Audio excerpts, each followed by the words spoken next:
So what we're doing right now is we are filing those grievances, getting them in, and notoriously the union is in fact rejecting them, saying that we do not have a grievance. And then we look at going to the Saskatchewan Labour Board and asking them to do what's called a DFR, or duty to fairly represent, and starting to move on that. Looking at the unions right now and their failure to represent, there has been a few unions across Canada, I'm not going to say in Saskatchewan, that have come back and say, okay, well, we'll represent the fact that you have to pay for testing. This is not sufficient. Warning, censorship. Warning, censorship.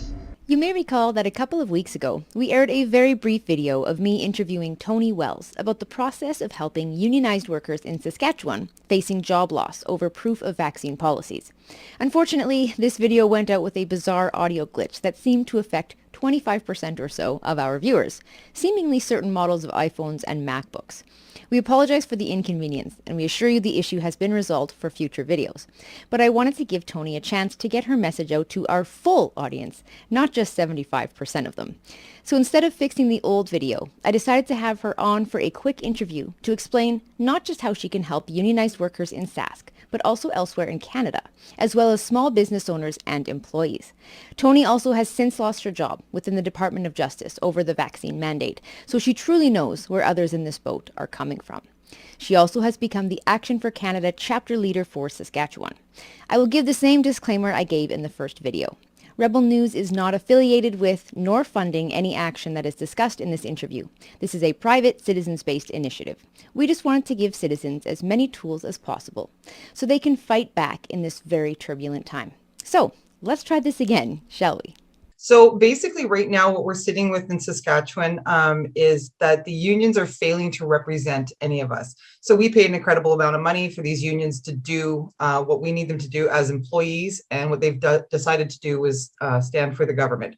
So right now the process would be, first things first, is to contact your union, pardon me, and to get a grievance form. So sometimes they'll come in a 3-page carbon copy. Sometimes now, because of COVID, they are just sending out an email that you can respond to, and grab your collective bargaining agreement and go through it, looking at what areas have affected you and what areas you would like your union to represent you at. And this typically comes into the harassment and discrimination area, just with the constant asking, the deadlines, the testing, things like that. So what we're doing right now is we are filing those grievances, getting them in, and notoriously the union is in fact rejecting them, saying that we do not have a grievance. And then we look at going to the Saskatchewan Labour Board and asking them to do what's called a DFR, or duty to fairly represent, and starting to move on that. And lastly, just a quick update on what's happened since I last spoke with you with regards to the Saskatchewan union battles. Anything else you have for an update at this point, Tonie? Yeah, so looking at the unions right now and their failure to represent, there has been a few unions across Canada, I'm not going to say in Saskatchewan, that have come back and say, okay, well, we'll represent the fact that you have to pay for testing. This is not sufficient.